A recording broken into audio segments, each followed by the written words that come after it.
Catus, Maximus here. This time, a short video. Sometimes they're simple. This is just talking about this cheesy Craftsman 1/4-inch driver spinner handle. It does have a receiver on the backside, but I don't know how strong it is because the way they kind of curved and turned down the handle there is just not much plastic around this nut. The worst part about it is it's just a piece of square stock that they knocked the corners off of so it wouldn't get quite so stuck in some sockets, and they just put a couple pinches for some wings as a stop. And I couldn't really believe that Craftsman would make such a cheesy one. And this is indeed a V series, so I don't know if this was a cheesier one that came with the sets, but like a quality Craftsman one would be like this. This is also a V series. I just don't know what the heck was going on here. Obviously the 1/4-inch receiver on the backside is embedded in much thicker plastic, and of course it has a thick round shank that's been machined down. So I don't know what the heck was, once again, Craftsman was thinking. This may have just come with some kind of tool set or something, but it's one of the cheesiest ones I've ever seen.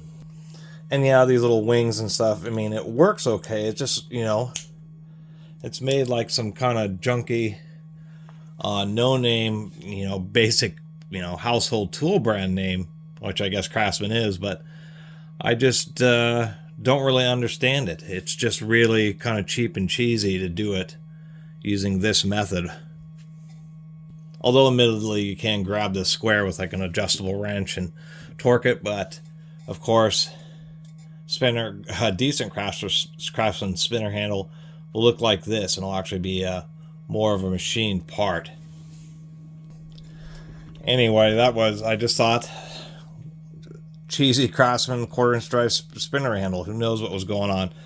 Figured I'd compare it to some nice ones. Here's a Coke in Japan. That's really nicely made, nicely finished. Of course, all steel through shank. Here we have a Proto. It's not all steel through shank, but they use a big square to engage in the plastic for the through drive. Of course, this has a forged end on it. Even in this old X-Lite USA, which happens to have the strongest detent of any 1/4-inch driver I've ever experienced. Once again, little forged end on there. We even have this snap-on, whatever that is, TM465. The snap-on, just a smooth shank. Nice chrome plating. And of course, this is a all steel through handle. So anyway, that was my little video about this Craftsman. I just saw it and thought, oh, it was some kind of junky Chinese one because of just how thin the plastic was here and the way it was just simple manufacturing. I saw, man, that's a Craftsman V series. Just what, who knows what was going on there. Anyway, thanks for watching.